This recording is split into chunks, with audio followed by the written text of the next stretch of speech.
I have here a picture of Crystal Cove. I have a small shot of the painting that we're going to be doing. But what I wanted to say about what we're doing today is that I've painted this scene many, many times. And Crystal Cove State Park is a fantastic park. It really is a wonderful park. It has um, uh, many old houses in it, wonderful, wonderful old houses. And they have all been restored. So if you go online and Google Crystal Cove State Park, you can see what it is.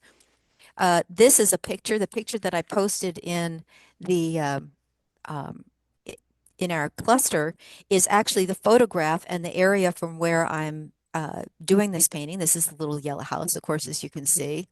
Color's pretty good on that. And if you turn around, if these folks would turn around and walk the other direction, they'd be walking probably 150 feet to the ocean. So it's right there on the edge of the ocean. Nice little cafe over here, beautiful hills behind. And you can see in this picture that we've got really a blue sky. I wanted to show you this specifically because the palm trees are unbelievably tall. And that's one of the things we'll be doing in our painting in this particular piece. I actually, if you look at it here, this is a photocopy of my painting, but you can see that they are super tall and they're even taller in reality. I can't even believe that they're like that. So those of you who are not from the area or have not been to Southern California, this is one of the kind of the hallmarks of that area. Just really incredible. It also, to give you a little bit of history, was it was an artist colony in the 30s, 40s, and 50s, and many California artists lived in Crystal Cove. This is another little drawing that I did of Crystal Cove. You can see that this is a pencil sketch. Come in a little bit closer on that one. But this is another version of Crystal Cove that I've done, and you can see that the shadows are really wonderful. One of the things also that's important here is the dark surrounds the little yellow house, and that's one of the things we're going to do specifically in the painting. So let's get started. I have one thing for you today, which is I mentioned in the chat, and I have put in several things for you. This was one of the things I put in, which was a value study of the colored piece. But better than that, we have a line drawing of the piece. What I want to do before we start is show you really how we would create a value sketch of this. So if you have one of these sketches, I'm going to show you very quickly how we would accomplish that. And I'm going to be using a pen for that. What we're doing is we're kind of prepping our minds in thinking how we want to paint this. And one of the things I think that's very important is in this area, we want to think about a couple things, specifically this area behind the house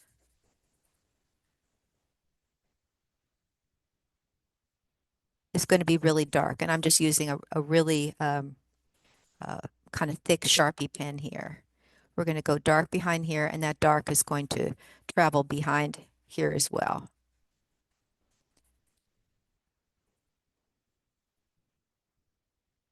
As soon as we put that in, the house pops out. So that's one of the things you want to think about. The other thing you want to think about, and I'll continue with this just a little bit, is that we are doing something called counterchange. And counterchange means, and I'll show you that here. Counterchange means that you are putting a dark where it's light, and then you're putting a light where it's dark. So as these palm trees come down, they will be darker up here, and then we'll allow them to be a little bit lighter in here by lifting some of the color. We have all the darks around here. We're going to be putting darks under some of the umbrella here so that it pops out. And specifically, we're going with darks behind here in the back to let the palm tree pop out. There we go. And bringing that all the way down with a lighter version down in here. So if you do this with me, that's great. This is one of the things you can do in all your painting. Get your mindset as to where your darks, mediums, and lights are going to be in your painting. And I think it'll make things a lot easier for you as you put your color down. Because as we start with color, we get really seduced by the color and then forget where we're putting in our darks and lights. So pretty dark behind here, very dark little shrub by the house. So you can see that this is really surrounding the whole piece. And now we've got our little houses really popping out here. These figures, again, if we put figures in, will be dark against light or light against dark. And that's one of the things we're going to be thinking about. So we have a very dark figure that's coming in here and a dark figure that's coming in here. And then here, when we come down to the sign, you're probably wondering what this is. This was a very interesting little piece that was here. It's a little placard at the edge. I have been for several years the artist, kind of an artist in residence, not necessarily painting all the time at Crystal Cove, but I was featured in Crystal Cove with my paintings of Crystal Cove. And this little placard says watercolor painting art in the park. And Art in the Park is a annual event that they have. So we're going to be putting a little bit of darks here, showing up our sign. And then our darks, we're going to remember that we have shadows coming across here, shadows coming behind our sign, shadows coming across here, and a little bit of shadow. Trees up here, we know that we're just going to have a little bit, this is going to be grayish here, or a grayish green. And then this is going to be light, grayish green, grayish green. And they have very unusual tops to them.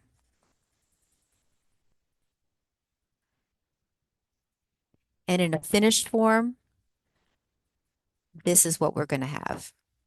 So we really have a very interesting sort of arrangement here of darks, mediums, and lights. So we've got our darks all in here, floating around, bringing us into our figures, our lighter area here. And we're going to put in a little bit of sky in the background, probably with a little bit of a diagonal thrust.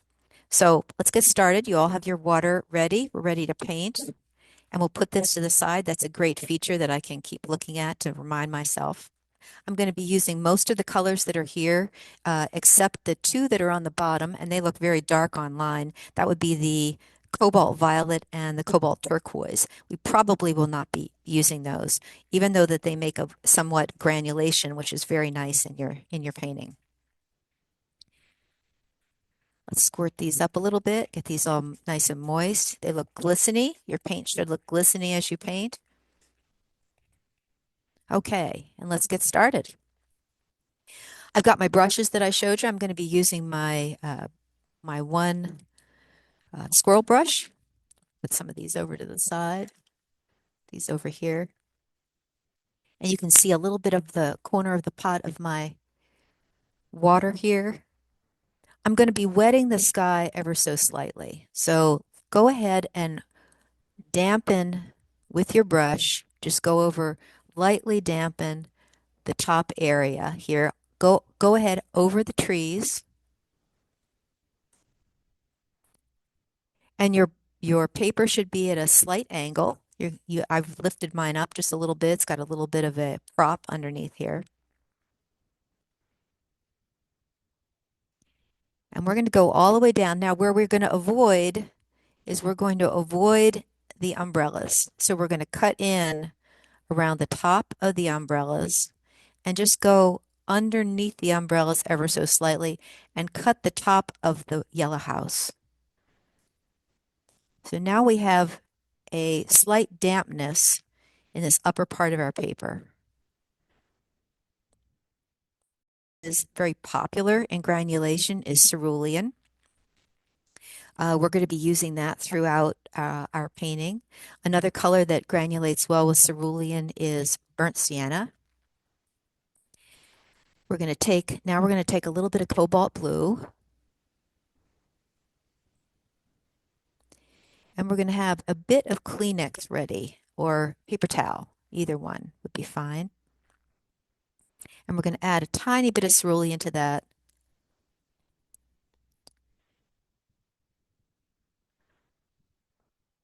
And we're going to keep it pretty pale. I'm going to add a little bit of yellow ochre to that, to what I call knock it back a little bit. So it's a very pale, sort of grayish blue. And we're going to start up at the top, very light,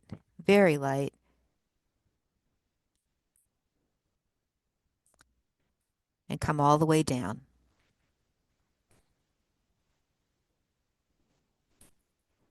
You want to go back and forth with a full brush. And because it's wet underneath, and making sure that this is now slightly tipped, the board is tipped. There we go. And you pull it down just a little bit. We want this to be very light, very light. We want a pale sky. We don't want a really, really busy sky because the busyness is going to be down in here. That's what's important. We're going to take out just a little bit of color across the top. You can take your Kleenex or tissue or paper towel and kind of turn it a bit like this. We're going to go a bit diagonal.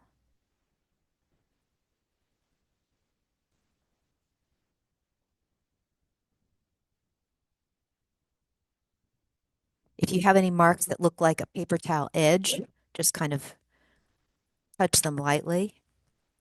Want a little bit of a mottled sky. That's going to take up a little bit of water there.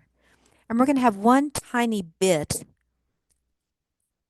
of actual cerulean and cobalt blue at the very top, because one of the things that happens is this area gets very foggy, and yet sometimes there's just a little bit of sky. Let me pull that down slightly. There you go. A little bit of sky that pops in there at the top and makes kind of an interesting blue little, just, it's as if the sun is just peeking through here, just a tiny bit. And if it looks a little too heavy at the top, you can take a little bit out, but you want it to look slightly mottled. Okay. Now this is still pretty damp and it's still pretty wet. We're going to take that color, and we can't work in here now because it's wet. We're going to take a second color. So we have our cool pot here with our sky color. We're going to kind of wrap this around just ever so slightly. Going to bring a little bit of blue down into here, and that is cerulean blue and cobalt blue.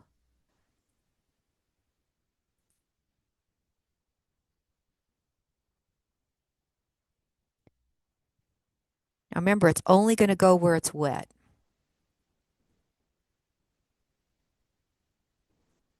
And we're also getting a little bit of fuzz here. We're going in with straight blue, which is kind of amazing. You're going to see what's going to happen in just a second. We're going to wrap this around just ever so much there.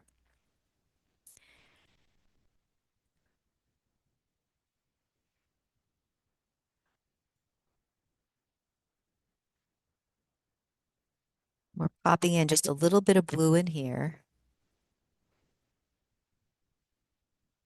And coming around the umbrella, still damp, still a damp paper. You're kind of going, where are the blue trees? We're leaving a little bit of white space.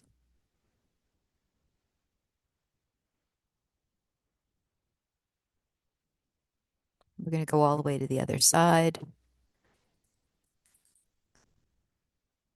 Now, you're going to go into one of your yellows. And in this case, we're going to go into New Gamboge. And then we're going to mix in a little bit of yellow ochre. Actually, go ahead and put a lot of yellow ochre in there. Get a nice little puddle going here. And we're going to pop that in over top of our blue.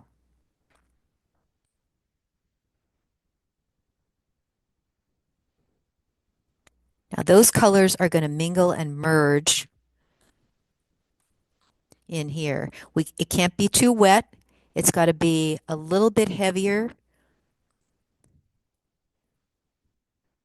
then the wash that you have down, and it's going to turn into a green. There's a little bit of a green for the background.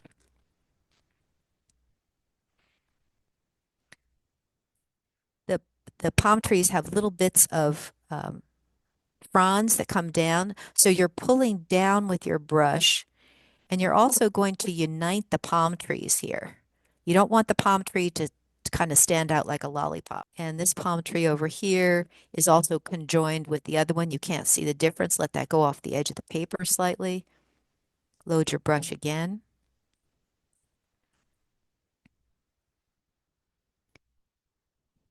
And then pull down. Can you revise the colours you used for the palm tree, please, Pammy? I did. Okay, we will have we'll make them up again. We've got cerulean blue, a little bit of yellow ochre, so it gives it a kind of a little bit of a grainy, crunchy look, and a just a touch of burnt sienna. And we're going to do our palm tree also over here, but it's going to be a paler version. So let's get a little bit more water, making sure that this is still damp, but not very wet. It's still going to have some dampness in the paper. The other thing I wanted to kind of mention about granulating colors is it depends on what kind of paper you have, and it also depends on what your brand of colors are. So this particular paper I have today has a little bit more pockets in it. It's a Baohang paper from China. It's Arches is great. If you use a rougher paper, you use Arches rough, or you use Fabriano with a little bit of a rougher quality to it. You will get more pocketing and more interest in your colors. But this one actually shows quite a bit of detail uh, in the granulation process. We're going to put a little bit of dark here. Okay. Now these palm trees are fairly wet. So now we're going to do something a little bit different. We're going to go right into our new gamboge, and we're going to just put some yellow at the tops of the trees. Just a little bit. Not too much. You don't want them to pop out too much. Remember, we want this to be our background space.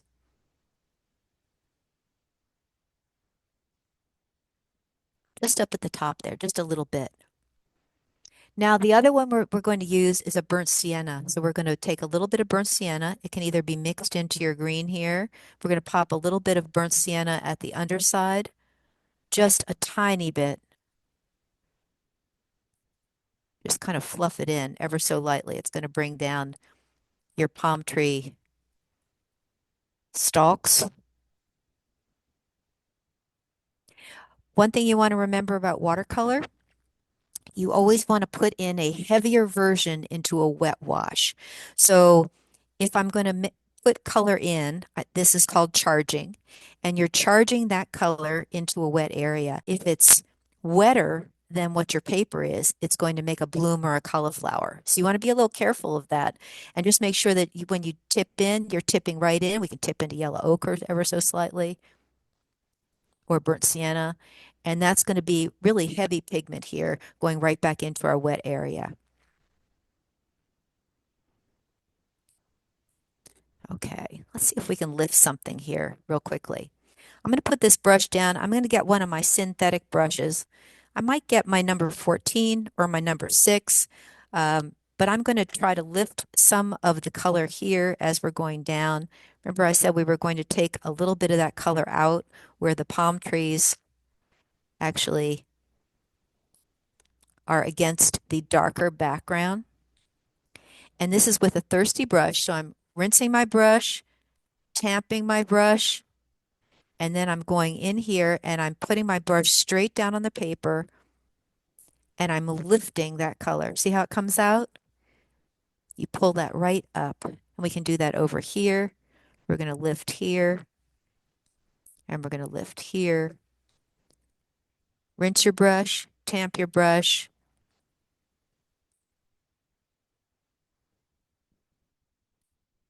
and lift that color. Now this is still wet in here, fairly damp. We're going to spritz this ever so slightly. I have my little spray bottle. Just going to spritz this. Spritzing also allows the colors to mingle and merge a little bit. And it also allows the granulation process to move the colors a little bit more. Granulation occurs when the color is actually moving on water. Okay, so we're doing pretty well here. We're going to wet this area underneath my, let's go with my other brush. We're going to wet this area underneath my umbrellas. Picked up the wrong brush there. We're going to bring that again underneath the umbrellas. We're keeping our umbrellas white. Now they're not going to be white at the end, but we're also going to, this has been spritzed slightly. We're going to just dampen this area because this area was not attended to. And we're going to pop some of that mixed color, which is the cerulean blue, yellow ochre, and a tiny bit of burnt sienna, but you want it on the blue-green side. And that's going to pop down on here and underneath my umbrellas.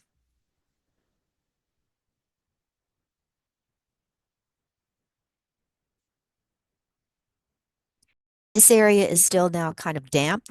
We are going to take a little bit of the yellow ochre and put more into our mix that we have, and a little bit more burnt sienna. So it's going to go heavy on the yellow ochre, burnt sienna side.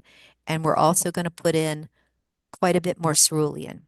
Now, the other thing we're going to add here is a little bit of cobalt blue. So we got 4 colors going, which is kind of unusual, but we're making a green dark. And we're going to bring that behind here. And while this is still damp, see, this is all damp up in here. This is going to move up slightly.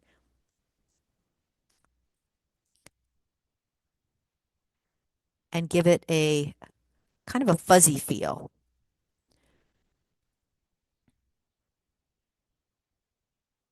And we're going to bring a little bit more of that dark behind here. Remember, we want those little guys to pop right out here at the bottom. Our most important thing is the yellow house. Everything that we do is about this little yellow house. So that's our little star of the painting. They had I'll tell you something as I'm painting here. They had I told you, an artist colony here in this area for years. And one of the things they used to do is all the artists would get together at 5 o'clock in the afternoon and have a cocktail. And they had a gentleman who had a trumpet, and he would come out in front of the yellow house and play his trumpet to let everyone know that it was cocktail hour, which is kind of unique. Those days are long gone at Crystal Cove. Crystal Cove, now you can go and actually rent one of the little cottages here. Okay, we're going back in with a little bit more blue into our mix, and we're going to pop a little bit of blue and cerulean behind here.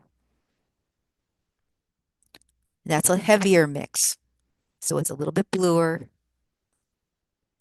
little cerulean blue into here. Remember, these trees in the background now are going to look like they're really distance. And we're going to bring a little bit of a scumbled brush, meaning going sideways up to here. We're going to bring, I think we'll bring our dark just up a little bit more here.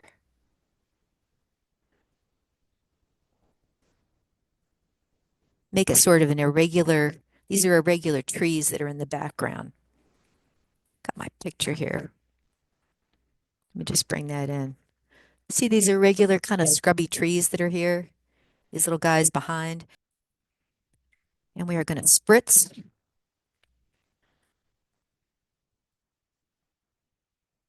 Okay, let me pull this up a little bit so you don't have too much of a shine.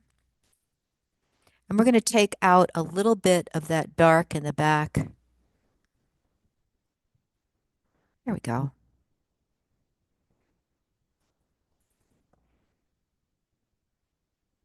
and a little bit here, just coming down, just pulling down slightly.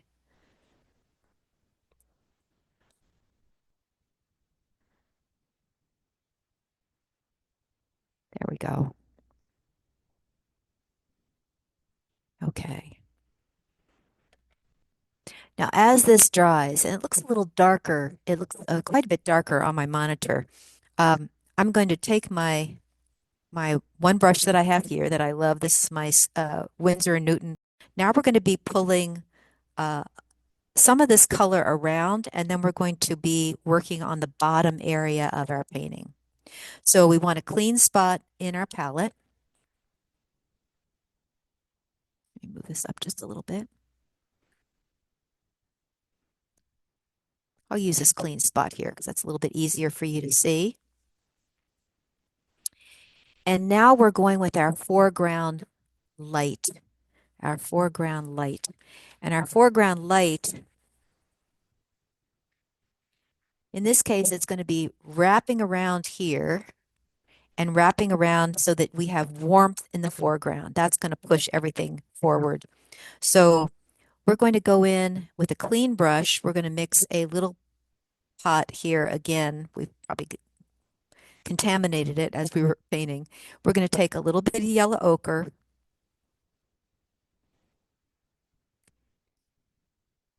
and just a touch of burnt sienna, just a touch. So yellow ochre is really our sandy color. This is all sand in the foreground as you're walking down to the beach. Little yellow house that's back there. This is all a sand path that comes in here. And we are actually going to come right in here and go right across. And I think what would be nice is just kind of move the brush. Want to watch me a second? Go sideways with your brush so that you don't have a flat shape here. You're trying for kind of a skittery sort of mark where you're actually going sideways with your brush. One of the things I used to tell my students is don't paint sideways with your brush. And now I continue to do it. We're going to avoid the sign here. We can go over our figures slightly, and we're going to just take this same color and go sideways. We're actually just laying down this up a little bit. We're laying down a warm area. Let's get a little bit more color,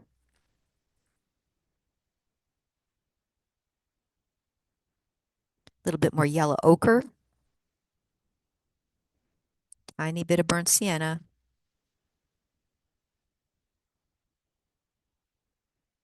And we're going around our sign.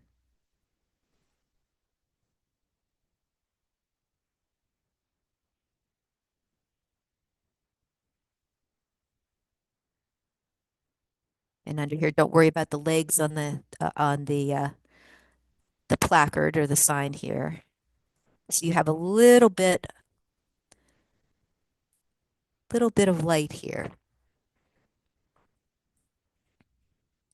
a little bit of irregularity in here, because we want this area to kind of be almost an indiscriminate area of what's happening. What's the transition between this and this?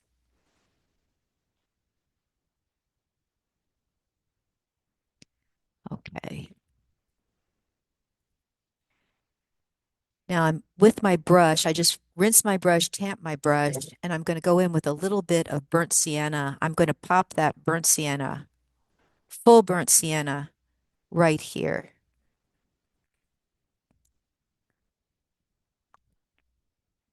And that's going right in my color. And we're going to go a little bit over here as well.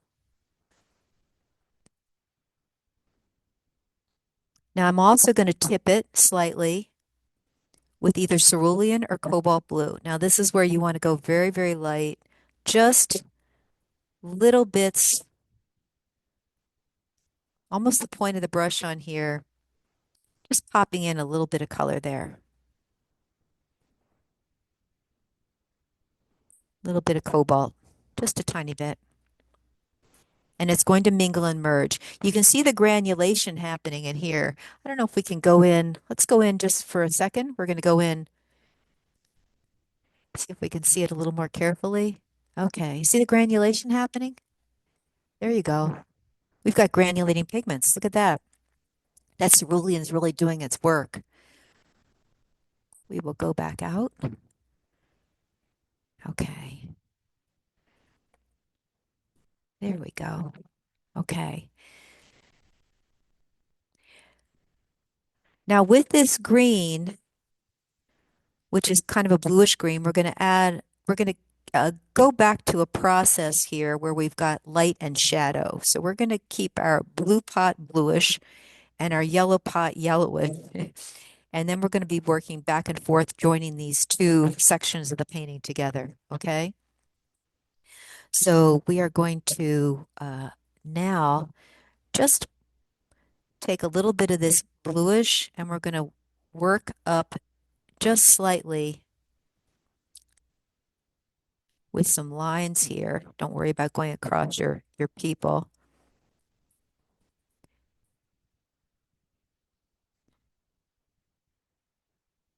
And around our sign and leave some white space. You want some white space here. Don't worry about going over the people if you have to. And then sideways with your brush.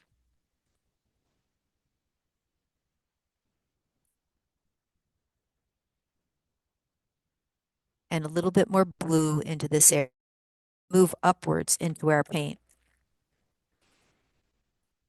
And we want some of that warm color. We can take a little bit of burnt sienna here and just pop a tiny bit into here. We want that to mingle down with our cerulean blue.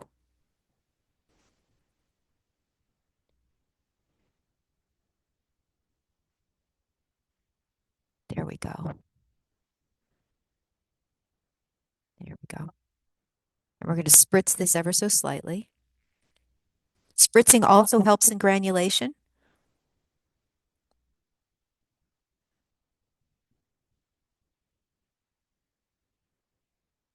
Keeping the yellow house very clean. Now, this is fairly damp down here. We are going to put in the shadows a little bit later, but we're going to put in a little bit of color right now. I'm going to switch to my synthetic brush.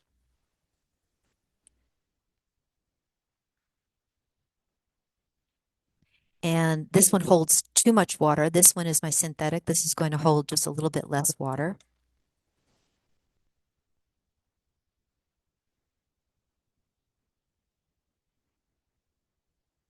And we're going to mix up now a little bit. We're going to keep this as our cool, little cool patch here. We're going to go with cerulean. We're going to go with a little bit of burnt sienna, tiny bit to get it back down, and a little bit of cobalt blue, a little bit more burnt sienna. We're actually making kind of a violet gray. Now, if you want to warm that up a little bit, what we could do is add a tiny dot of red into it, just a tiny bit. That would be my warm red. It could be a pyrrole red. Or it could be a Windsor red. Any of those are good. So you're making a bluish purple. And because this is still a little bit damp in here, we're going to, let's see where we're going to go. We're going to go, we're going to go a little bit behind here, just tiny bit.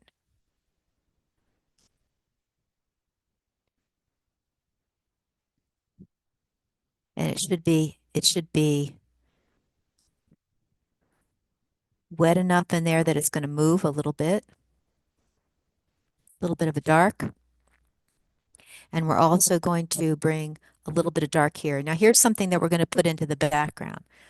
In one of the pieces that I did of Crystal Cove, you can see that there are figures in the background. So we're going to be putting in some semblance of figures that are in this background here. Okay, so we are going to make a little bit of a figurehead and just the shape of a person. Doesn't have to be much.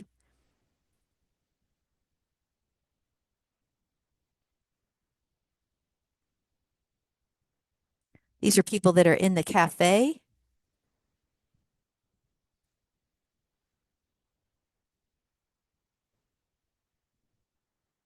And they're just sitting there, just looking at the people wandering to the beach. That's their background there.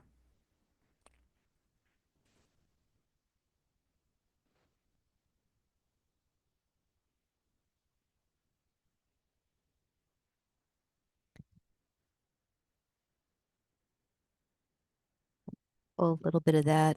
Sometimes I use my finger in here. Pull this out just a little bit. We want those. Those aren't as dark. They look a little dark in your monitor, I think, but they are not quite as dark as that. They have a little bit of life to them. Remember, watercolor dries about 20 to 30% lighter than when you apply it. So we want to be careful, put in enough darks. We're going to put in a little bit of dark. Let's see what we're going to do. We're going to put a little bit of dark in. Let's take that dark and use it in here as well. Cobalt blue, a little bit of burnt sienna, and a tiny touch of a warm red.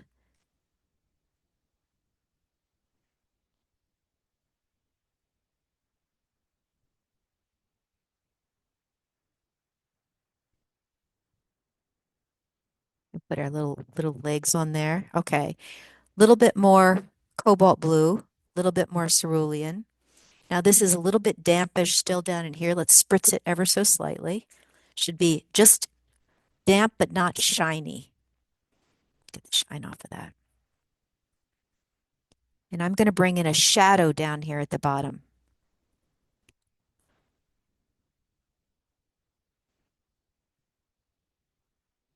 Shadow is going, this is the shadow of the placard. And you can drag that sideways all the way across. Add a little more cerulean blue. Now you can add some cerulean blue straight into here, make it a little bit more interesting. That's going to give it more granulation also in here. You guys can see that maybe. Can you see the granulation in there? There you go. And we're going to make a slightly lighter version of that. And we're going to bring that behind here, behind the edge of my placard. A little bit on that other side. Whenever you have something that comes out of one side of an object, you always want to put a little bit, a touch of that color on the other side as if it doesn't just disappear behind that one object. And we're going to go across here ever so slightly. We're going to make a shadow of a palm tree here. And we're also going to spritz this, so it's not going to look very strong. But it would just be as if that palm tree, there's some palm tree over here that we haven't seen that's going to cast a shadow over there. And we're going to spritz this ever so slightly in that area. Because the further away a shadow is, the more grainy it looks. Closer a shadow, it's going to be sharper edged. You can try that for yourself when you look at shadows on a porch or um, you're working with shadow shapes. You have something that's right on a table that's very, very close up. It's going to have a sharp edge shadow. And if it's further away, it's going to have a shadow that has a little bit of graininess to it in the edge. Okay. This is looking fairly dark now. We don't want it to look too dark, but we're okay. All right. And I'm going to have you do one thing now, which I think will be kind of fun. So we've been saving one of these colors for quite a while, and that would be any of you that have a lemon yellow or a cad yellow or anything super bright. This color, what we want to talk about when we do the yellow house, this little house then becomes what we call alien color. It's going to be the color that no other mix has in it in our entire piece. So if we use lemon yellow, cad yellow medium, cad yellow light, any bright yellow color, that's the color of the little house we have. So we're going to tip right into here and we're going to go ahead and put that color Let's go ahead and do our little yellow house right now. And it has a little annex building here on the side too. And go around the window. Do a little annex building on the side there.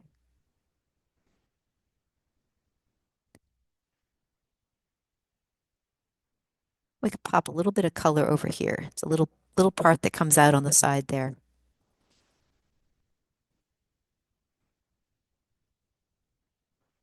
We want that to be yellow, yellow. That's going to be super bright. And it actually comes around slightly here, just to the bottom. Take some of that color, pop it in here. There you go. So this is a yellow house. It also has a very characteristic um, greenish awning on top of it. That's really fun.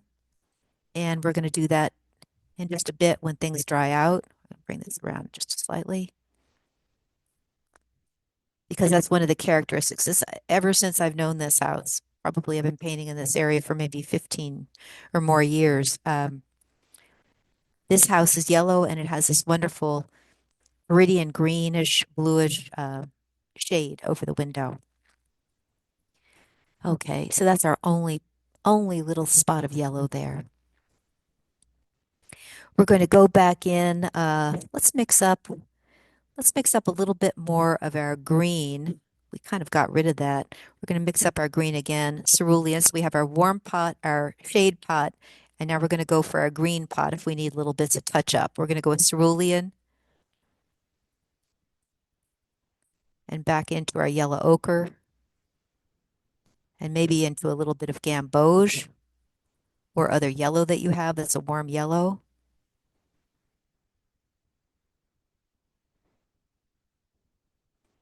And that's our green pot.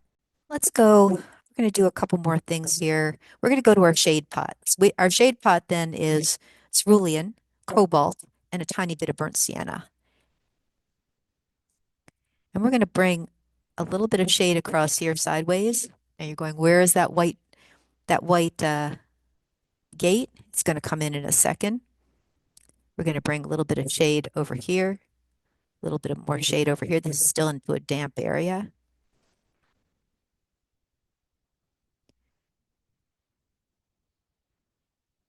And we're going to go missed a little area here. We're going to go around our figures ever so slightly, just on the edge here.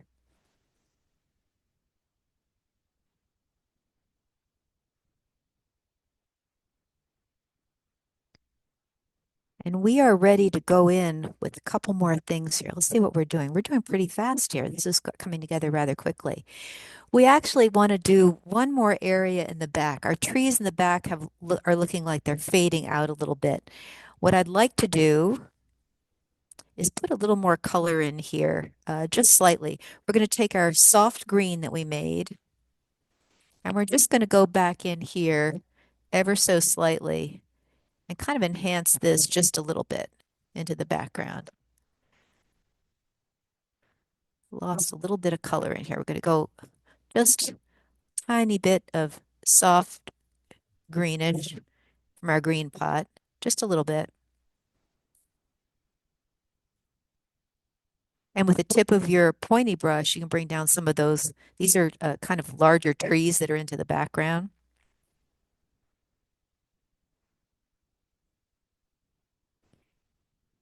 And because this is in the background, now that we have our green, we're going to tip into our cerulean and just bring a little bit of cerulean into the background here,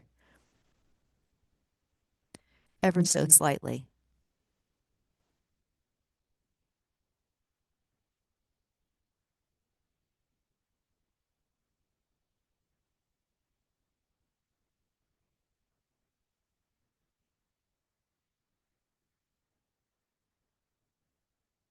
And we're going to bring down some of those little shapes here. One thing about cerulean, it lifts really well. So if you get too much, you can go ahead and take a little Kleenex and go over it. Let me just show you that granulation. Here's our granulation. Can you guys see? There you go. See how granular that looks? After this, you're kind of think, well, wait a minute, where are my transparent colors? Where are my where are all my smooth colors? But granulation is a lot of fun, and this color is starting to move down into here.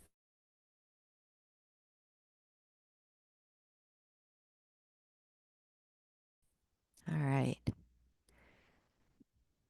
We are ready for a couple more things here. We are ready now for probably for our umbrellas. Let's just check things that we have here. I like my edges that I've got. I think the edges are looking kind of nice. Um, one of the things you can do here is we can take, let's do one thing right at the bottom here because this looks a little abrupt. We're going to take a little bit of our blue pot, add a little more cerulean to it, add a little bit more burnt sienna to get it kind of a little bit grayish. And we're just going to go across the bottom here as if there's another shadow coming across the bottom. You take a little bit of tissue there if it's getting into your tape. We just have a little bit of color that's going to move up ever so slightly. Okay, what are we going to do now? Okay, I'm going to have you, we're going to do the umbrellas. Everybody's doing well.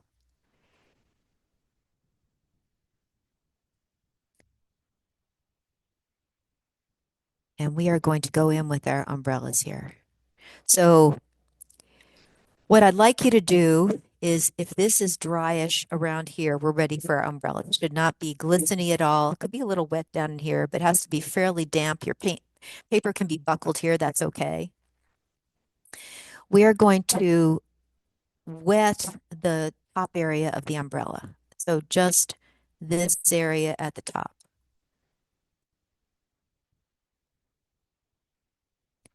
Now this is a very specific color. So you want to make sure that you only wet that area. We're going to also wet the top of this umbrella here and the top of this umbrella here.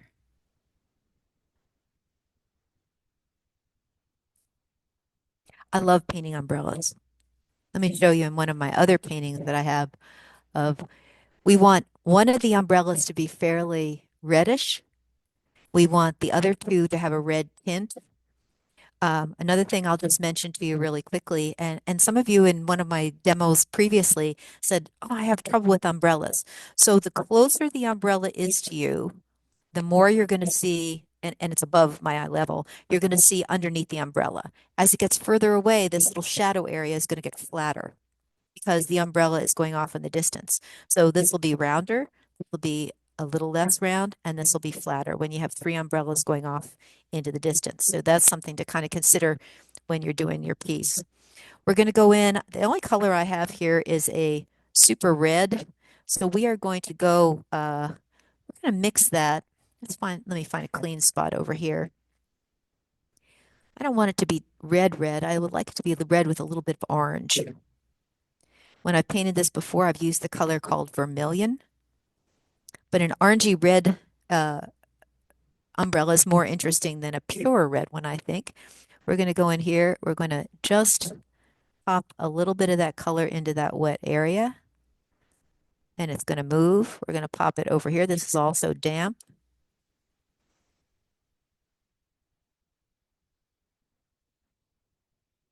It's only going to go where it's wet,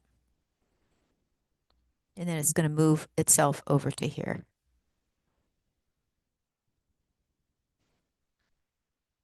There we go. Now we're going to pull a little bit of that underneath. Now, while this particular umbrella is wet, I'm going to dig into my bright red and I'm going to put that on this side. And I'm going to pop a little bit onto this one here. We're going to ignore that one here because we want these two umbrellas to be redder than that umbrella that's coming into the back. Now, here's your little trick for shadow. So for those of you who've had some color theory, we know that colors are opposite on the color wheel. So if we use an orange red, we're going to use a blue or a blue green to shadow that red. So we're going to take a little bit of cerulean and put it into our pot of red, and that is our shadow color. See how it goes kind of strangely purple? That's going to go underneath here. And that's going to go slightly underneath here. Be careful about letting it touch onto the top of the umbrella. Just bring it down here. It's going to go underneath and a little bit, tiny, tiny bit up there. Now, if you want it to look even more realistic, take a little bit of straight blue and pop it in right there at the corner. And that'll make that umbrella shadow go very dark. Now, one of the things you can also do is pull down little bits of the uprights for the umbrella while you have that on your brush.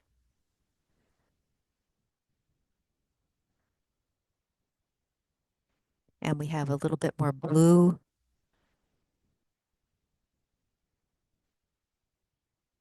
And pull that down. There you go. Now things are starting to come into focus. Before it was just a big green area.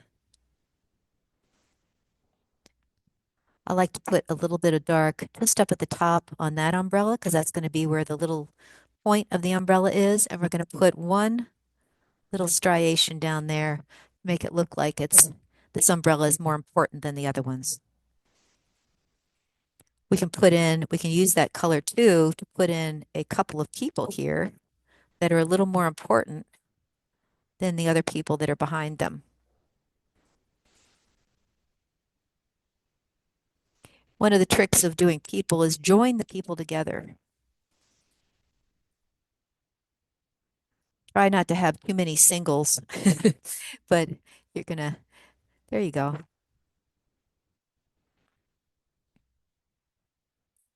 It's interesting how it kind of comes together in an interesting way. We're going to bring another person on this side here. Maybe there's another person walking back here. So you've got some people into the background. They get too dark, you can tamp them down ever so slightly. They're going to look nice. They also look rather granular because we have cerulean blue in the mix. Okay. Yellow house is nicely dry. We're going to go in with our synthetic brush. Let's move just a little bit of this. Just fuzz this ever so slightly. Just fuzz this a little bit. When you fuzz things with a little tiny bit of water or a what's called a thirsty brush, you get the idea of a kind of an atmosphere rather than a definite scene. Okay, we're doing pretty well there. Let's move up here. Okay, we are ready for a couple things now. We are coming in to kind of a little bit of detail, a little bit of the not the home stretch, but we've been painting for an hour. I think we could actually we can go in now with our green. And we are going to now, we used yellow. Remember, we used yellow for the yellow house, and we're going to use a green for this particular shade. And it's going to be a blue green. So I'm going to go into my Viridian. Remember, we didn't use Viridian in any of our mixes. So Viridian and either lemon yellow, or I have in this case cad yellow light. Those were not used in our mixes. We made our greens out of the cerulean with yellow ochre with a little bit of gamboge. So I'm going to do my what I call my alien mixes over here. And we are going to do a little bit of Viridian and a little bit of cobalt blue. Now, I'll tell you about this color. This color is an interesting color, and it took me a long time to figure out what color it was in Southern California when I was painting.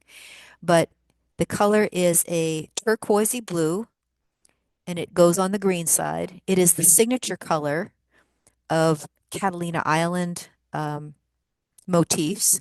It's also the signature color of some of the primary houses in Crystal Cove. So it's natural that it becomes the signature color of the awning here. We're going to put this in. This is going to be green right in here. Make sure there's not too much on your brush. You can tamp one side of it ever so slightly. Remember, our light is coming from this direction. Light is coming here, light's hitting the sign. Shadows are going this direction, shadows are going this direction. This is all shadow shapes into the background. You walk back into this area. So we've got a little bit of our green here. We're also going to put a little tiny bit of that green in a lower value. And so you're going to wet it down ever so slightly. We're going to put a little bit of that into this umbrella in the back there. Little bit of color here, just slightly. We don't want this too dark.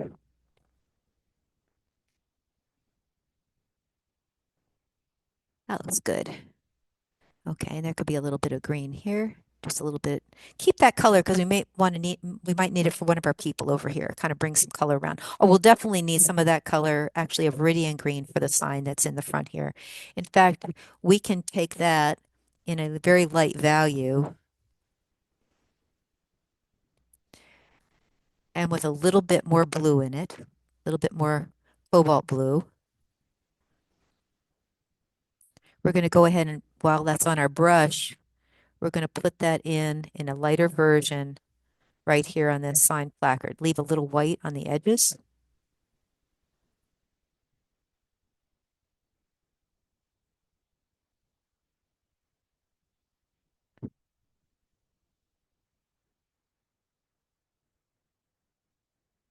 There you go. Okay. Rinse your brush, tamp your brush. I always say tamp it, but I keep my water pot here. I have a very old washcloth. It's been washed a million times. I would never use it for anything. And that's what I tamp on. Rather, it's very thirsty. And after I do a session, I just wash it. But that really works for my water pot here.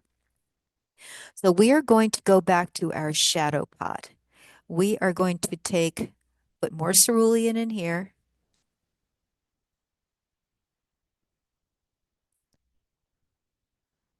A little bit of burnt sienna. And a little bit more cobalt.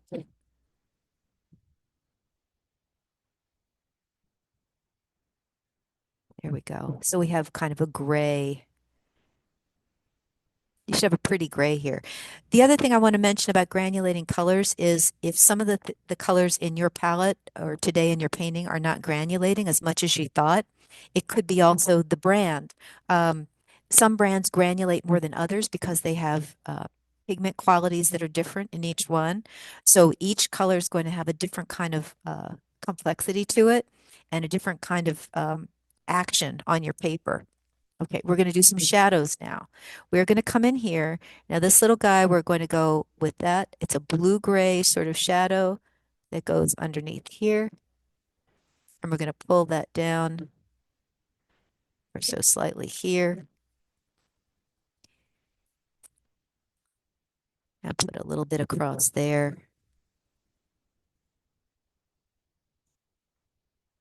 And we're also going to take a very light version of that, and we're going to go underneath the eave of the yellow house. And underneath a little bit of the eave there. See how that's kind of popping out?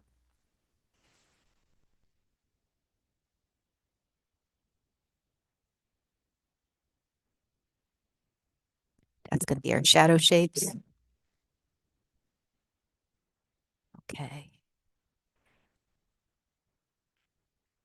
And while I've got that wet little place on the awning here, I'm going to take and make it a little bit greener. I'm going to pop right into my Viridian, and I'm going to bring that Viridian right on top of there because I want this to look greener, I think, than just about anything else. That's good. That looks a little better there. Okay. Improvements as we go along. Okay. Okay. There we go. A little bit of that shrub can go on the other side here.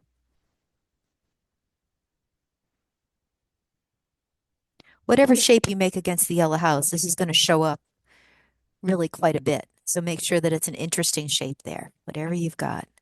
I'll bring this Can you around here. revise what colour mixes you have, what colour mix you have there, please, Pammy?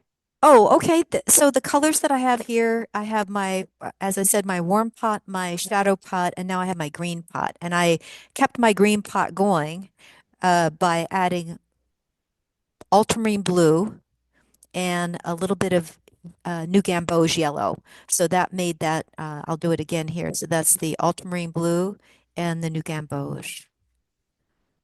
That makes that deep, beautiful green. Makes that nice, beautiful green. Okay.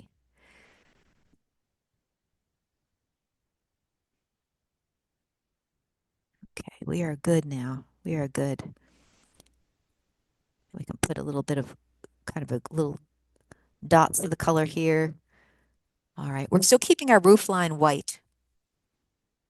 Still keeping that roof line white. We're going to come back and do a little detail on that. All right, we are ready for our figures. We are ready for our figures. So we're going to go in here. We're doing pretty well here. So the figures that I want you to use, we're going to use our warm pot and we're going to make our warm pot warmer. We're going to do our burnt sienna and we're going to put a little bit of yellow ochre into that.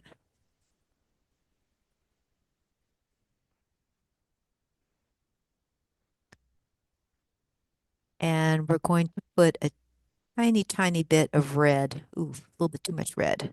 Need a little bit more burnt sienna. It's kind of a brownish reddish. Let me move this up just ever so slightly. You guys can see that here. There you go. Let me come out. I think I forgot to pop out on us. There we go. Now we're back. So this is my warm pot. So we're going to do the figures that are over here. So we're going to go pretty fast with these figures. I'm just going to show you on a small piece of paper really quickly. You're going to be doing a body. You're going to be doing a head. No pointy heads. I'll make this a little bit bigger. And then we're pulling down two legs and some hands. And then if we put a figure next to it, we have a little head. We have another figure here. Person has a dress and pull down. Okay? So we are going to take this warm pot. We're going to go right here and we're going to pull down one figure.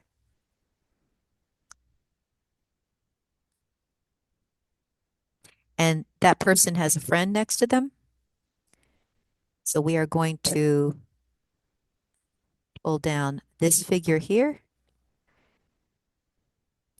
And they also have a child or a smaller person who's there. I think I decided that this child has a little sand bucket with them. Going to the beach. Those of you who are in cold climes today, we are at the beach. We are at a wonderful sunny spot. Okay, now these are all very wet. Rinse your brush, tamp your brush. Now you get to go in with whatever colors you like. I'm going to choose here cerulean blue, and it's going to float right over on top of that's going to be the shirt color of this person in the right there. It's going to look a little bit dark. Rinse my brush, tamp my brush. I'm going to go into a little bit of cobalt blue, and they're going to have some pants. Just pull right down, right over that wet area. Okay. Now, his companion or her companion is going to have, I think they're going to have a dress, but we're going to use a color that we haven't used before. So I'm going to use a cold red. You can use carmine, you could use rose madder, you could use alizarin crimson. And you're going to dig right into it, into that gooey part of the paint, and you're going to push right down.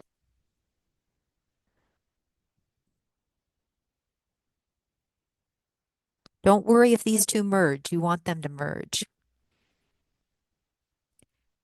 And we're going to put a little bit of cerulean blue on what would be our child over here, because I'm going to do something with gouache in just a minute. And they have a little bit of a sand bucket here. We're going to go into our cool pot with a little bit more cerulean and a little bit more cobalt. And we're going to pull out a heavier shadow underneath these figures. It can be a little bit on the cobalt side. So these figures have a little bit more shadow underneath them over here.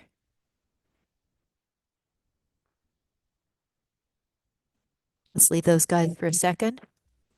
Now we're going to go back to our figures back here because they have a little crowd.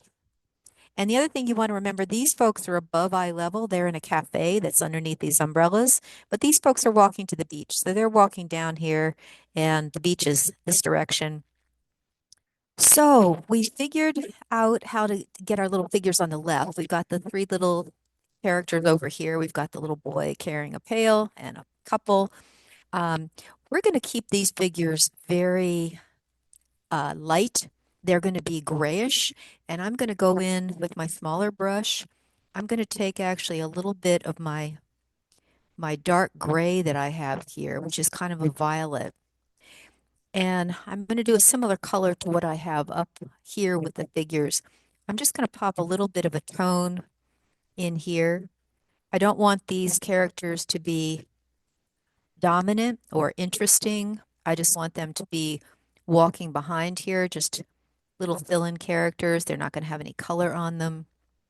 They'll actually be just kind of sitting here in the background. I'm going to put a little bit of burnt sienna around them just to give them a little bit of placement here. Maybe bring a little bit of color down here behind this character. They will pop out when we put the last little touches on them. So they're just going to stay in there just as a little placeholder. Now we're going to go over to my character here. He's going to be my important character. And as I said before, you're using your combination. Remember, this is our warm pot, our dark pot, and our green pot. And we're going to go over here and we are going to use what is kind of a pseudo warm flesh for any colored flesh. And we're going to start with this little guy. We're going to put a little, just dot where his head is. Remember, the head has to be the same height all the way across, no matter whether the figures are close to us or far away. And we are going to kind of go just over him, bring his arm down to the side here. If your brush gets too wet, just tamp it on a towel. Bring some legs down here. Just the outline of the figure. Remember, the figure is going to be a little bit, the legs are always a little bit longer than you think they're going to be. You don't want to make a real short figure. And we are going to dig right into our red, right into the heavy red, because we want him to have a red top. Don't worry if it gets a little lumpish. You're going to modify that with some gouache or jaune brillant afterwards, which is always a great trick. And that's going to get your edge in there. So we're going to give him a red top. I'm kind of wiping my brush on my toweling here. And then I'm going to, with a dampish brush, go into my blue, cobalt blue, and I'm going to bring some pants down on it. Remember, our characters always have to have clothing. Always a good idea. We can bring a little bit of shadow work on him, just ever so slight.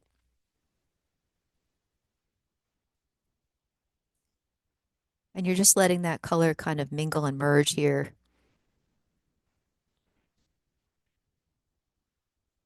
Okay. And we're going to kind of just on his edges here, just a little bit, rather than have the guys stand out completely. We're just going to kind of put him back into the background, just ever so slightly.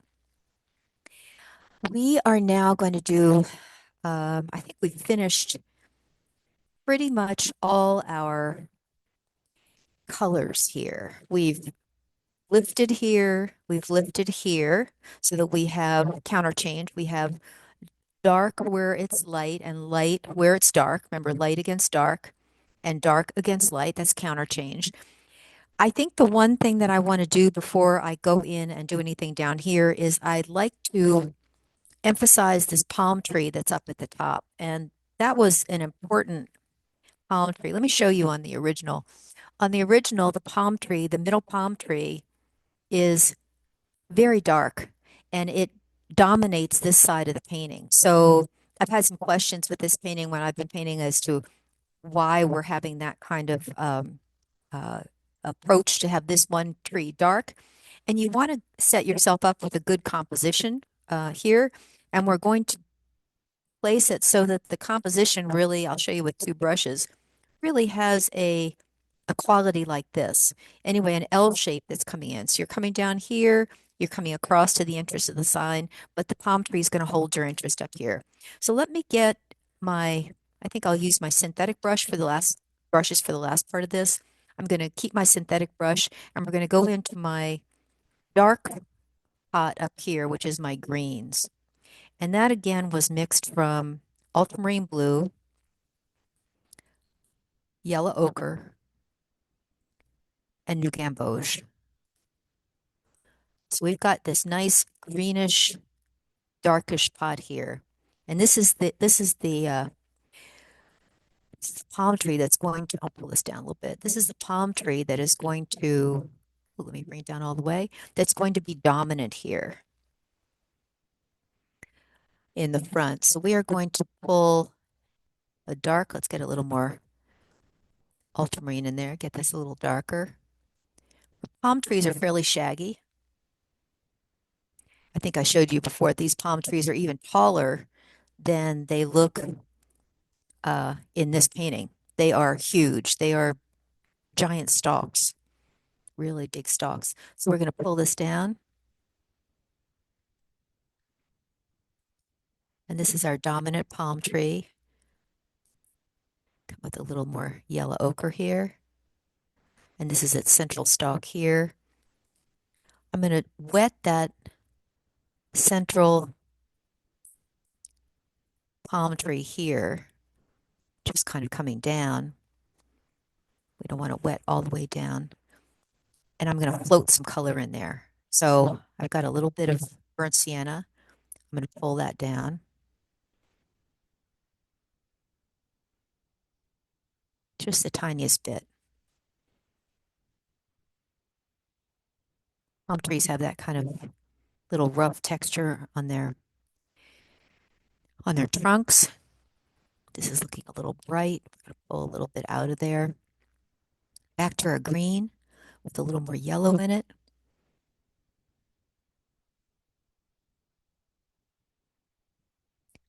Pull this down to the side.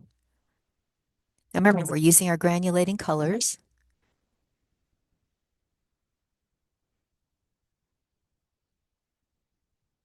And we're going to spritz that just lightly. That's going to let that move and mingle into the background a bit. We can go in later and check the edges on everything, but we're going to let that move and mingle right now. Okay. It's looking pretty good. Maybe a little bit dark. I might lift a tiny bit out of that. Pull those down. It's okay to use your fingers in your watercolor as long as you're not using toxic colors. So just make sure that your colors are all safe for you to do that. Okay, we are now, I think we're just about ready to get into the last part of the painting. And the last part of the painting involves our gouache and our jaune. Right? One, it's interesting. One has the writing going this way, the other way. So I've got those written out for you. The white gouache is a Winsor and Newton. Great company, permanent white. It's one of the best gouaches you can get. It's very opaque. And this little guy is jaune, which let me pull this so we can get it a little bit easier. Can we focus in on? I don't think we can focus in on it because it's focusing on my paper. But Jean Brillant number one is the one that I have on the list for you, and that is a yellowish sort of color and gives you a little bit of a highlight on top of your characters. So we are going to use a combination of our dark accents, and now we're going to go in and do a little bit of our highlights just after. So let's see what we can do with our dark accents. Those guys over here for a second. So we've got our three puddles here. We've got our dark, our warm, and our green. Then we had a little bit of color over here that was this green over here was our combination that was for the very significant color, which is the California State Park blue green, which is interesting because this is the color that actually is painted also on Catalina Island, famous Catalina Island, and it's used in Crystal Cove State Park. So we're making a nice dark here that's ultramarine blue with burnt sienna to warm it up, and that's our dark. Okay. So we're going to do a little bit of detailing in here. We're going to give our lady, for example, going to give her a hat. Now that's not going to look like a hat quite yet, but it will in just a second. And we're going to put a little bit of dark just behind here. Pull this over just a little and bring that dark down ever so slightly so the side of the house actually pushes out.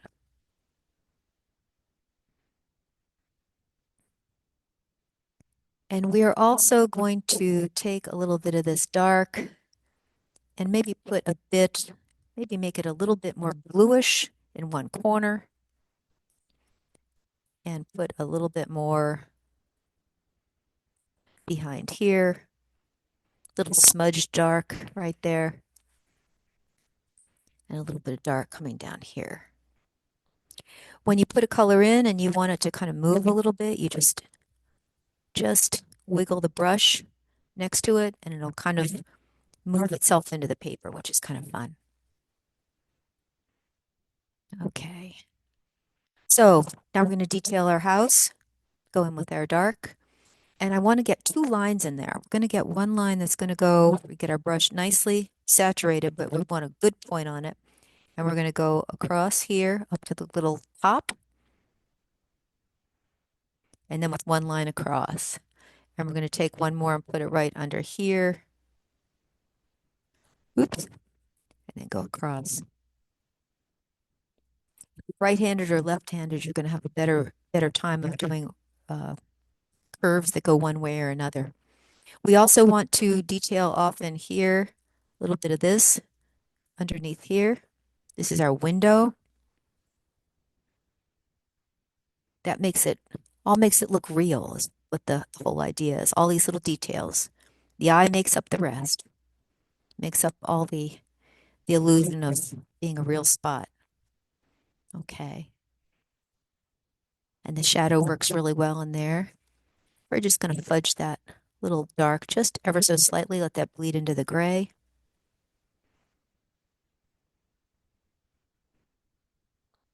Just bring a little bit of gray there, a little bit underneath there. So your edges aren't completely flat. Okay. We are pretty good here. I'm going to put a little bit more of that dark. That's the dark with a little bit more of the burnt sienna in it. We're going to bring a little bit of my legs of my placard down.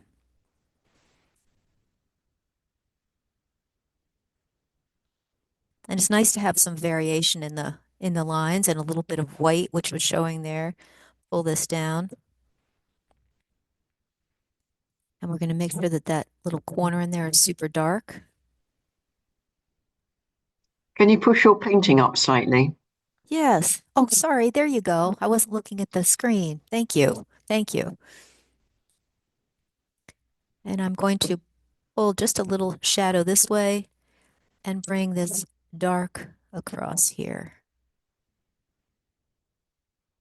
And that's the side of the cafe that's coming in here.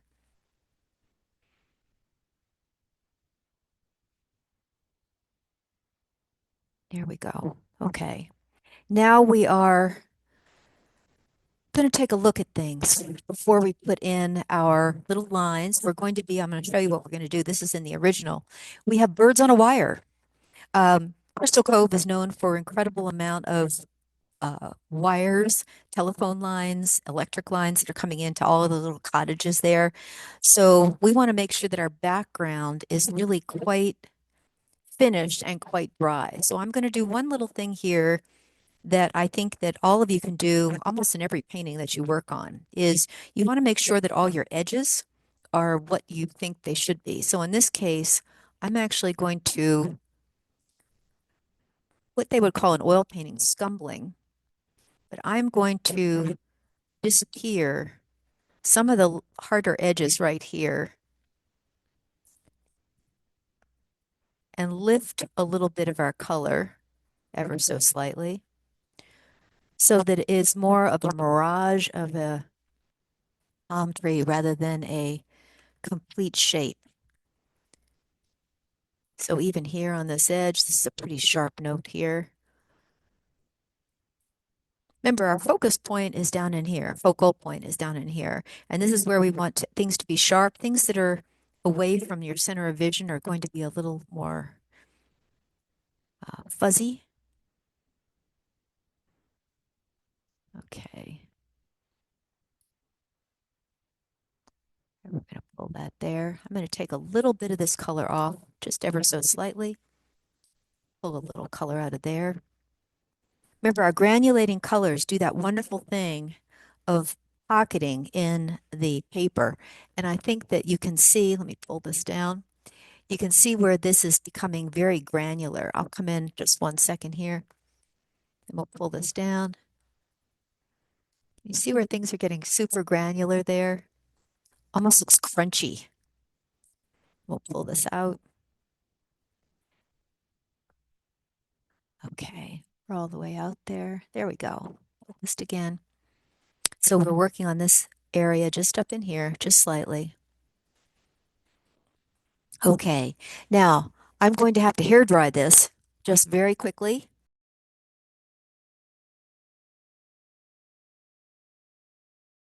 That's pretty quick. And we're back. Okay. So we've got our lines, and I'm going to be using a brush that I've shown you before. It has a really nice, make sure it goes on a light spot, a really nice belly here, and it has a long, shaped um, brush end. And that is the kind of brush, it's almost a brush, if any of you have seen sign painters use this particular kind of brush, which holds a lot of paint here, and then you can travel with a lot of paint for a long way when the brush is loaded. So we're going to use this brush.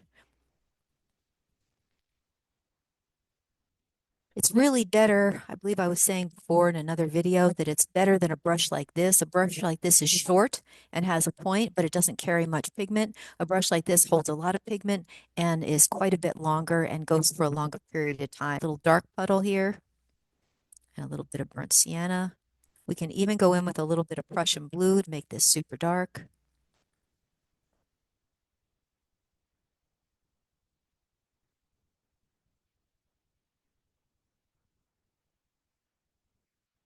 And we're going to load it. Okay, and be a little brave here. We're going to go across. And we're going to go across. And we're going to take another wire up here. And we're going to have a wire that's coming from here to there. And maybe a little bit of connectors on here. This is a dry area, so I know that's not going to bleed.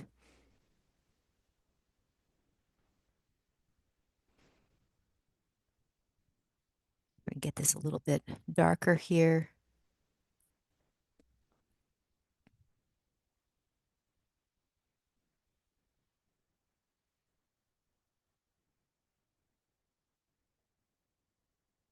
Find yourself having difficulty with the lines, just go ahead and you can alter things on them. You can put little bits of little squares of things. I've put little attachments before. Wires actually, you think the wires have a little box or something that's attached here, though maybe right there. Okay, now we're going to put our birds on. Usually I have 3 birds, and we're going to have the birds, we're going to not place them over towards this tree, first off, because this was kind of still a little damp. But we're going to put them in the sky over here. So we're going to place them up in this corner, and we are going to put body first, little body, tail coming down, little head on the bird,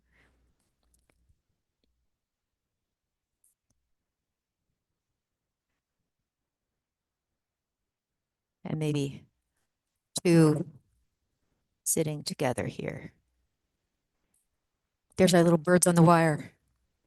Okay. So we've got a couple things we want to do here.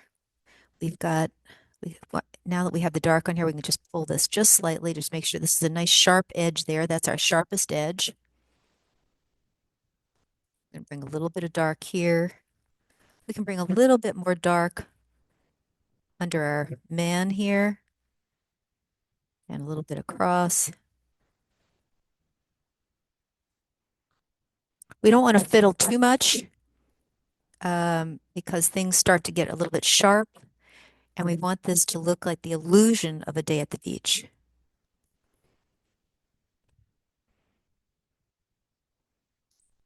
So we are pretty good here. Let me see what else we want to do. That would be about it. Before we start, a little bit of a dark in here just to pull that umbrella to the side ever so slightly. I'm going to go into my other small brush, use a little bit more shadow down here, maybe with a little bit more cobalt blue or cerulean blue at the edge.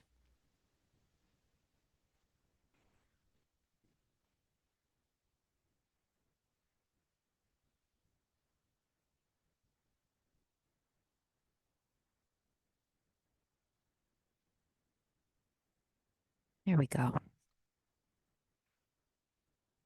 Okay. I see one little area where I kind of forgot. I want to put a little bit of color. It's a little white. We're going to put a little color under that umbrella. Make sure that's got some fascination in there. I told you the color before, you're using a combination of red and orange, any Pyrrol orange or Cad orange for the umbrella, and a Cad red or a Pyrrol red or a Winsor red combine. And then the shadow area is going to be adding cobalt blue to that red. That's going to make your shadow plane underneath. And remember that the umbrellas are getting flatter as they go into the distance because of the perspective. All right. We're ready now for a little bit of Champollion. So this is where things start to come alive. I'm going to bring in some little bit of yellow detail. Let me see if I can show you with one painting.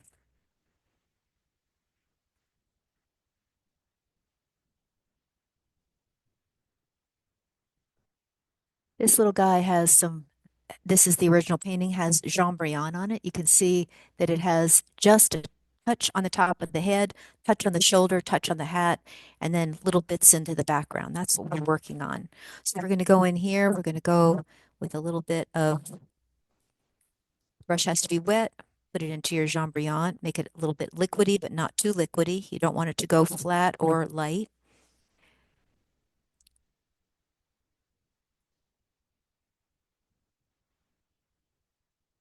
I'm going to go down here, top of her hat. You never want to put Champollion on your palette. It will really wreak havoc with your watercolors or any of your other paints. So you always want to use it separately or keep it in its tube separate.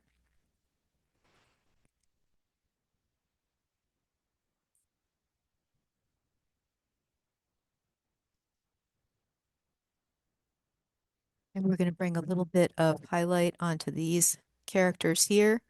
They have no color on them. That's fine. Just bring a little bit of color behind as if there was they were walking towards the shore. And we're going to put a little bit of color on the back here. These are my people that are at the cafe behind. Remember, there were some that were dark, some that were light. It's really an indiscriminate sort of crowd here. Some people sitting down. A lot of people stand at this cafe. This is called the Beachcomber Cafe. It's a really, really fun place. I think I was telling you before about um, the trumpet. They used to, this is when artists used to live in this particular locale in California. They would have a trumpet that sounded at 5 o'clock for cocktail hour for all the artists, which was pretty remarkable.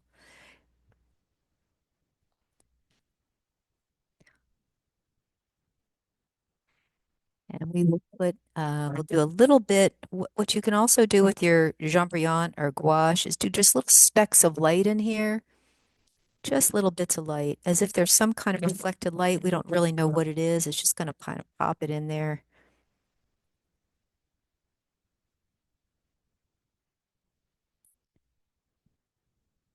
Maybe there's a table or two that's here in the front. We don't know. A little bit of a reflection. Could be a standing cafe table.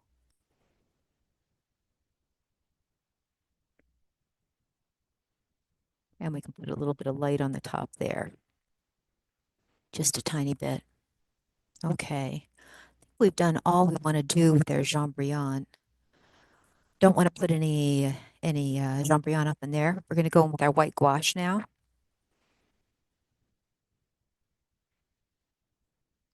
Okay. Let me pull this up a little bit. Okay, because we're focusing now on our figures.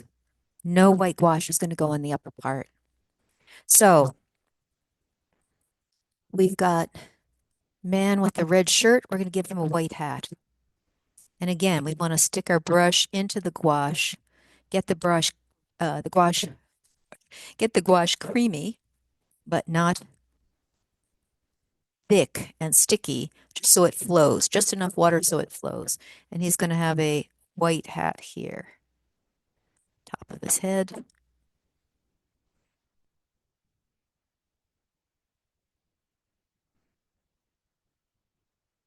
Oh, we forgot to do Champollion on this guy. I will come back and do that. And we're going to do our little fence that goes around the yellow house. This yellow house has been a yellow house since probably the 30s.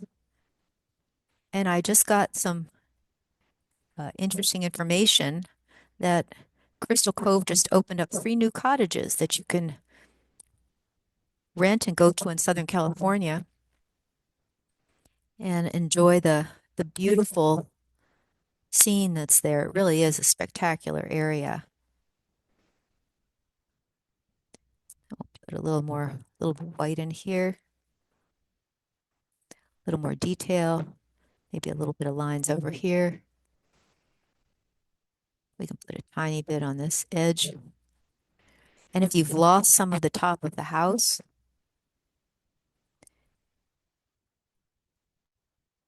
you can bring in a little bit of white across here. You want this to be the start point of the piece.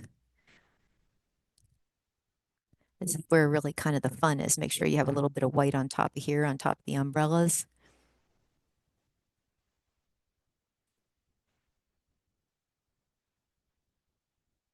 And we're going to put white on our little character over here, our little child, because I want him to have a white shirt. He's carrying a little orange pail.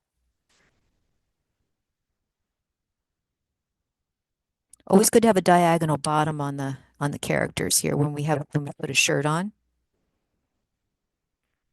or an uneven sort of look.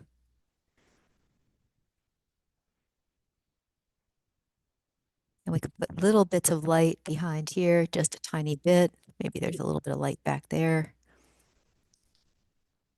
Plenty of light underneath our umbrella, just a little bit of reflected light. We're going to let this dry for a second. I have to come back and do my Champollion here, but we are going to do that. Let's do that before we put our put our final writing on the sign. So we're going to go back our Jambrillant. We forgot Jambrillant on my red guy. We're going to get here, put it in, across the side there, a little bit here, make him a little slimmer.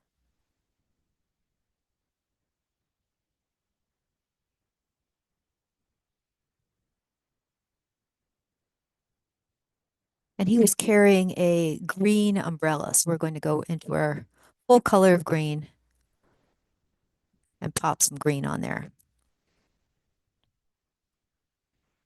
Okay.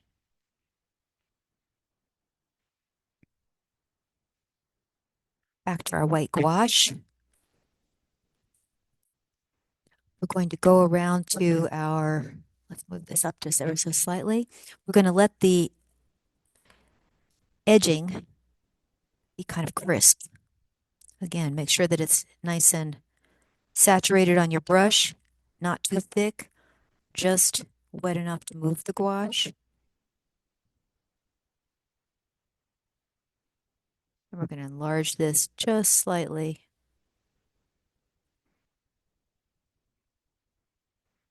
Better. And a little white on the side.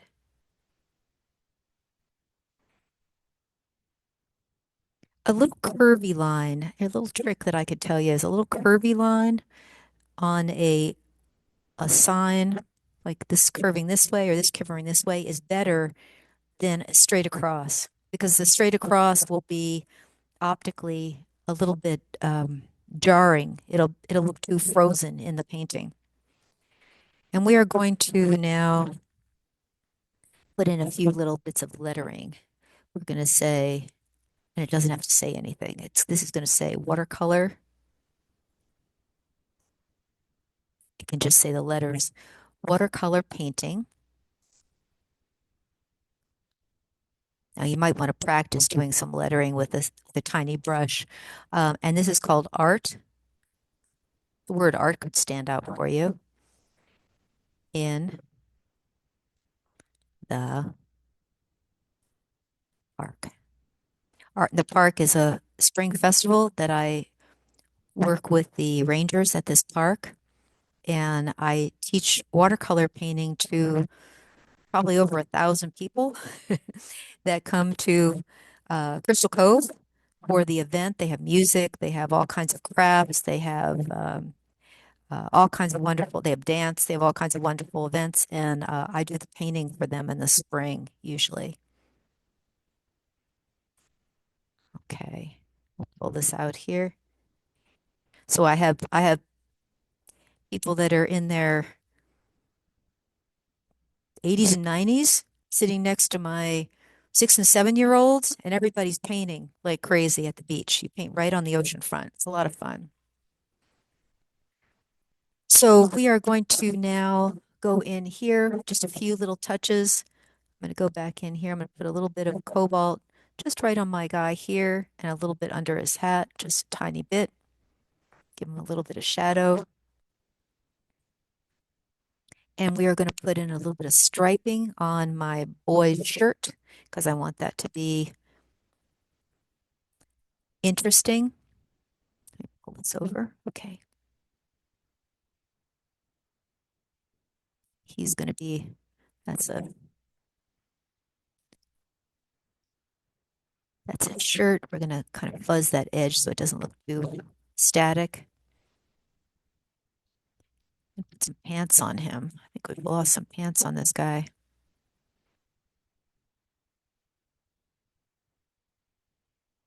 And he has a little bucket. And I think we're just about done. I am going to check. Did we do everything that we wanted to do? We fuzzed up here. We fuzzed on the top. We fixed the bottom. We did our detailing. We have our scumbling going across here. We used our 3 pots of paint. So we're going warm, cool, and detail. I think we did pretty well. We could just enlarge this face just a tiny bit And you can also take a little bit of orange and put it into the faces of your people if you want to add a little bit of more realism to them. And we're going to make some bright orange onto his little bucket. And I'm going to sign this. Use kind of a darker color with a little bit of blue in it.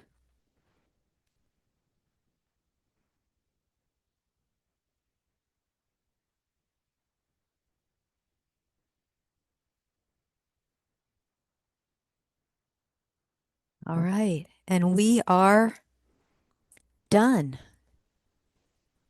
There you go. Crystal Cove State Park.